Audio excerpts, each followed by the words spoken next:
네, 안녕하세요. 조상희 변호사입니다. 네, 박지원입니다. 오늘은 지난 4월에 있었던 김태현 사건에 대해서 이야기를 해보려고 해요. 간단하게 사건 개요를 말씀해 주실까요? 네, 말씀. 네, 알겠습니다. 네. 지금까지 이제 아직 판결이 나지 않아서 지금 현재로서 언론에 나타났는 지금 언론 기사를 통해서 지금 확인된 내용들에 따르자면 2021년 3월 23일 날 네. 김태현이가 사건 발생지로 이제 향합니다. 향하기 전에 마트에 잠깐 가죠. 마트에서 뭐 샀을까요? 칼을 샀겠... 네, 맞아요. 칼을 샀어요. 네. 샀을까요? 그러면요? 네, 훔쳤다고. 네. 그러셨나요? 네, 칼을 훔쳤다고 지금 일단은 발표가 된 상태고요. 네, 훔친 칼을 가지고 그 집을 방문을 해서 초인종을 누르죠. 그리고 이제 자기가 퀵 서비스 배달원이라고 이제 얘기를 합니다. 그 당시에 그 세 분 중에 제일 막내 분이 집에 계셨고요. 네, 지금 고인이 되셨던 그 막내 분이 집에 계셨는데 처음엔 안 열어줬다고 하더라고요. 네, 요즘 아무래도 열어주기가 좀 꺼려지는 경우가 많아서. 네, 그래서 처음에 안 열어줬었는데 계속 집요하게 눌렀는가 봐요. 네, 그리고 나서 이제 들어가자마자 첫 번째 살인을 저질렀었죠. 예, 문을 열어주는 순간. 그리고 나서 그 집에서 또 계속 대기했는가 봐요. 대기를 한 상태에서 다음에 어머님께서 이제 들어오셨을 때 또 두 번째 살인을 또 저질렀다고 하네요. 그리고 1시간 뒤에 원래 당초 최초에 이제 그 관계를 맺었었던 그분이 들어오시면서 그분을 마지막으로 살해를 하고 그리고 나서 본인도 이제 자살을 시도를 했었죠. 네. 자살을 시도하고 난 후에 이제 냉장고에서 자살을 시도했는데 본인은 또 살았는가 봐요. 그래서 냉장고에서 꺼내서 물을 마셨다는가? 그걸 마시고 다시 또 자고 있었던 상황이었고 이제 신고가 된 거는 이제 그 마지막 살인을 당하셨던 그 분의 친구분이 연락이 되지 않는다 해서 경찰 신고가 들어갔고요. 경찰에서는 그래서 그 집을 찾아갔더니 방에 자고 있는 이제 김태현을 발견하고 넣은 사건입니다. 굉장히 안타까운 사건인데요. 네, 정말 무서운 사건이죠. 네. 그 이후에 이제 바로 이제 그 자리에서 체포를 하고 부검하고 구속영장 발부를 받았고 오늘이 이제 2021년 4월 17일 기준으로 해서 아직 검찰로 송치가 된 상태고 검찰에서 아직 이제 기소가 되지 않은 상태입니다. 네, 그렇군요.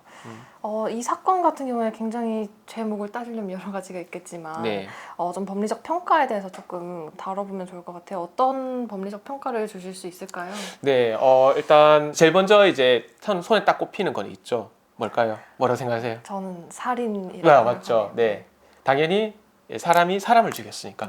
그 이제 형법 250조 보면은 살인죄가 규정되어 있어요. 그래서 거기 보면 사람이 사람을 살해한 자라고 기재되어 있거든요. 즉 이제 사람을 죽이는 거죠. 죽이는 행위를 했을 경우에는 형사상 처벌인데 살인, 무기징역 또는 5년 이상의 징역으로 이제 규정하고 있어요. 네, 그래서 거기 가서 처벌을 하도록끔 규정을 하고 있어서 일단은 김태현이가 그 집에 가서 세 분을 살해를 했는 거니까 당연히 살인죄가 당연히 성립하겠죠. 네. 두 번째는 또 뭐 있을까요? 아까 제가 앞에 잠깐 힌트를 드렸었는데. 아니 금방 전에 칼을 또 마트에서 훔쳐서 맞죠. 했다고. 똑똑하세요. 네. 그 사실상 그게 하나 힌트였는데. 자, 마트에 가서 물건을 훔치는 행위, 정형적인 절도 행위예요. 네. 그래서 아까 말씀드렸다시피 김태현이는 그 범행지에 가기 전에 마트를 들렸다고 제가 얘기 드렸죠. 네, 그리고 마트에서 뭘 훔쳤다고 했죠? 칼을 훔쳤다고. 네, 칼을 훔쳐가지고 왔죠. 칼을 훔친 칼을 가지고 갔기 때문에 가면 이 경우에는 당연히 절도죄가 되겠죠. 그래서 이제 마트에서 물건 탁탁 눈치 보고 탁탁 훔쳐가는 거 있죠. 절도니까 절대 하시면 안 돼요. 절도하면 안 되죠. 어릴 때 이거 소위 이제 쎄빈다, 찌빈다 그런 얘기 많이 하는데. 와, 쎄빈단 말 진짜 오랜만에 듣네요. 그런 얘기 많이 하는데 쎄비거나 째비거나 하면은 원래는 절도죄로 처벌받습니다. 그렇기 때문에 절대로 하시면 되고요. 그리고 또 다른 하나 또 뭐 있을까요? 또 탁 떠오르는 거 있으세요? 일단은 그 집에 막 초인종 눌러서 들어갔다고 하는 게 혹시 주거 침입에도 해당이 되는 상황인가요? 맞습니다. 똑똑하시네요. 아니 근데 궁금한 게 그러면은 초인종을 눌러서 들어간 게 그러면 초인종을 눌러도 그냥 밖에 서 있어야 되는 거죠? 이 경우에는 왜 주거침입죄가 성립하냐면은 내가 당초 이 집에 들어가서 이 집의 평온함을 깨트렸기 때문에 주거침입이 성립하는 거예요. 주거침입죄의 가장 이제 기본적인 이제 지키고자 하는 법리 중 하나가 바로 가족과 가정의 편안함이거든요. 네. 그러니까 그 집 울타리 내에서 이 공간의 그 평온함을 이제 추구하는 게 주거침입죄의 목적이거든요. 근데 김태현이는 초인종을 누르고 이제 그냥 막 문을 열어주니까 들어갔어요. 문을 열어줬죠. 네. 문을 열어줬으니까 들어가는 것까지는 괜찮아요. 그까지는 상관이 네. 없어요. 근데 네. 들어가서 뭐 했어요?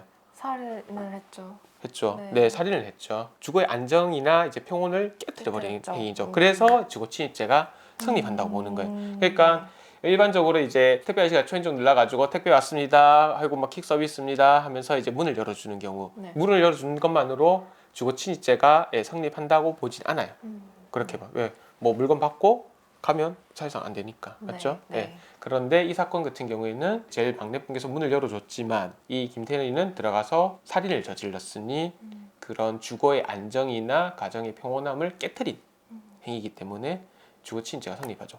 다만 네. 다만 네, 이 사건에서 다만은 뭐냐면은 일단 경찰에서는 나왔던 언론 공개를 통해서 나왔던 거는 주거침입죄를 성립한다고 일단은 맞는 것 같은데 저는 좀 약간 다른 견해예요. 저는 이게 특수 주거침입죄가 아니냐. 네, 하는 생각이 들어요. 특수 주거침입죄는 이제 위험한 흉기를 들고 주거지를 방문하는 경우를 말해요. 근데 제가 아까 말씀드렸죠. 뭐 했죠? 마트 가서 야는 일단 절도를 했고 절도할 때 뭘 들고 왔었죠? 칼을 들고 왔죠. 네, 칼을 들고 왔죠. 네. 네, 흉기인 칼을 들고 어디 갔죠? 집에 갔죠. 네, 집에 갔죠. 네. 집에 들어갈 때 처음부터 그 안에 있으신 분에게 뭔가 위협을 가하기 위해서 간 거죠. 네, 그렇죠. 그러면은 특수 주거 침입죄가 성립한다고 봐야 되는 거죠. 네. 그런데 경찰에서 하여튼 지금 주거침입죄로 올렸는데 그 추후에 어떻게 또 될지는 잘 모르는데 현재로서는 제가 봤을 때는 특수 주거 침입죄로 네, 처벌해야 되는 게 아니냐. 형량이 더 높거든요. 네. 네. 그렇습니다. 그리고 또 어떤 것들이 또 보이세요? 제가 조금 걱정되는 부분이 어떤 거냐면 애초에 그러면 약간 목표물이라고 이렇게 해야 되나요? 그 사람을 한 명을 딱 지정을 해서 좀 지속적으로 뭔가 알아보고 그래서 이제 범행을 저지른 건지 그렇게 된다면 사실 그 전부터 그 사람은 지속적으로 약간 뭐라고 그래야 될까요? 좀 스토킹이라 해야 될까요? 미리부터 좀 약간 위협을 느꼈지 않을까 하는 생각이 들거든요. 네, 이 사건의 가장 지금 핵심적인 이야기가 결국에는 스토킹 행위를 통해서 일어난 것이 아니냐 하는 것이 좀 하나의 좀 이슈가 된 것 같아요. 뭐 실제로 이제 그 전에 이제 김태년이의 이제 행방들을 추적해 본 결과 처음부터 얘기가 됐던 그 제일 큰 딸 분하고 게임상에서 만났다고 얘기하죠. 얘기 들었었어요? 아니요. 네, 게임상에서 이제 알게 돼서 그 이후에 이제 김태년이하고 이분하고 약간 뭐 언쟁이 있었다라고 이제 나오더라고요. 그 상황에서 김태년이가 살인을 결심하게 됐고 그 이후에 이제 이분이 어디 사는지를 집요하게 쫓아다녔고 그리고 실제로 이제 고인 되신 첫째분에게 지속적으로 이제 연락을 취했었고요. 이 사실을 이 첫째분의 친구분에게 이제 이 사실을 알렸고요. 이 첫째분은. 그래서 이제 사실상 스토킹 범죄가 아니냐 하는 것이 있죠. 현재 우리나라 스토킹 범죄에 관해서 처벌하고 있다는 거는 알고 있으세요 혹시? 아니요, 전혀 몰랐어요. 네. 근데 다만 네. 모를 수밖에 없는 게 네. 처벌수가 너무 낮아요 지금. 예전에 어떤 사례를 제가 봐온 적이 있어요. 그래서 같이 경찰서에 갔던 적이 있었는데 그 당시가 한 2년, 3년 전이었어요. 그때는 어떤 물리적인 뭐 해를 뭐 당한 게 없다고 해서 뭐 처벌을 할 수 없다는 식으로 경찰에서 했던 적이 있었거든요. 그래서 그냥 저희는 가서 그냥 이야기만 듣고 왔던 적이 있었는데 혹시 그때랑 달라진 건가요? 아니면? 지금 아직은 아닌데 네네. 현재까지 지금 현 시점인 2021년 4월달 기준으로 봤을 때는 네. 스토킹 범죄에 관해서 처벌할 수 있는 규정은 단 하나밖에 없어요. 경범죄 처벌법에 따르면은 스토킹 범죄에 관해서 네. 처벌할 수 있는 근거가 있는데 다만 경범죄라고 제가 얘기 드렸죠. 네네. 경범죄의 대부분의 범죄 행위는 벌금형이에요. 그것도 30만 원. 네, 너무 사실상 네, 그 범죄 행위에 불구하고 네 사실상은 처벌 수위가 너무 약하죠. 그러네요. 예, 그래서 지금 최근에 국회를 통해서 통과되는 법이 있어요. 스토킹 처벌법. 예, 이 법은 형량이 엄청 높아요. 스토킹 처벌에 관한 법률인가 그런데 정확한 명칭이 지금 제가 기억이 잘 안 나는데 그 법은 아예 스토킹 범죄에 관해서 어떻게 처리하고 어떻게 국가가 나서서 책임을 지고 할 건지에 관해서 그 스토킹 범죄에 관해서만 규정해 놓은 거예요. 그러니까 당연히 형이 엄청 높겠죠. 그 이야기는 제가 좀 이따 다시 또 얘기 드리도록 할게요. 알겠습니다.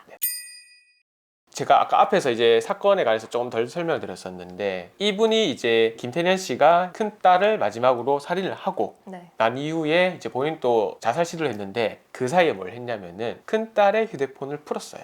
잠금 해제를 풀고 또 어떻게 풀었대? 뭐 아마 지문을 찍거나 하지 않았을까요? 아. 뭐 정확히 저도 잘 그것까지는 모르겠지만 네네네. 네, 풀고 그 안에 본인과 나눴던 대화 메시지나 이런 것들을 삭제했어요.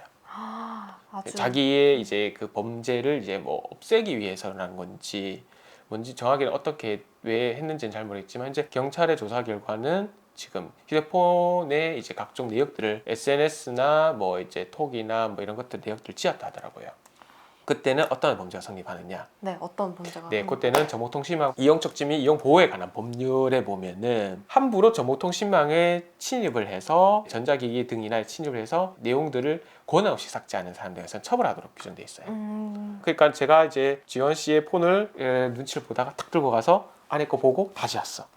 그러면 저는 정보통신법 위반에 관한 법률 위반으로 처벌받는 거죠. 아, 그렇군요. 네, 그러니까 나는 권한 없이 이제 지원 씨 폰을 갖고 가서 했는 거잖아요, 맞죠? 네. 지원 씨 입장에서는 옛날부터 갖고 있었던 뭐 이제 톡에 친구들하고 주고받은 대화나 이런 것들이 있을 거 아니에요. 그 중요한 내용들이 있을 거 아니에요, 맞죠? 근데 그거를 내가 지워버렸단 말이에요.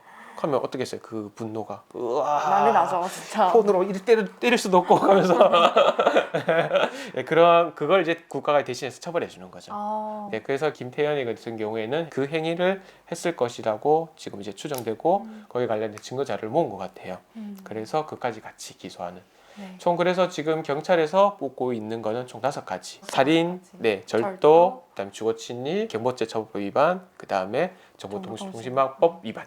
그렇게 5가지로 지금 네, 보고 있어요. 일단 언론에 낳는 기사를 통해서는 그 5가지 정도가 되는 것 같아요. 네. 네, 참 무서운 범죄예요. 아, 그러게요. 이런 일이 다시는 없어야 될 텐데 참. 네, 사람이 사람을 죽이는 것만큼 진짜 엄청난 범죄행위 없는 것 같아요. 누가 뭐래도 생명이 제일 소중하잖아요. 그럼요. 네, 그래서 다시는 좀 이런 문제가 안 일어나길 바라고 요 주제는 여기까지 얘기를 드리고요. 네. 네, 다음에 바로 이어서 스토킹 범죄에 관한 네. 고 새롭게 제가 아까 얘기 드리고자 했던 그 법률에 관해서 또 얘기 드리면 되겠죠? 네.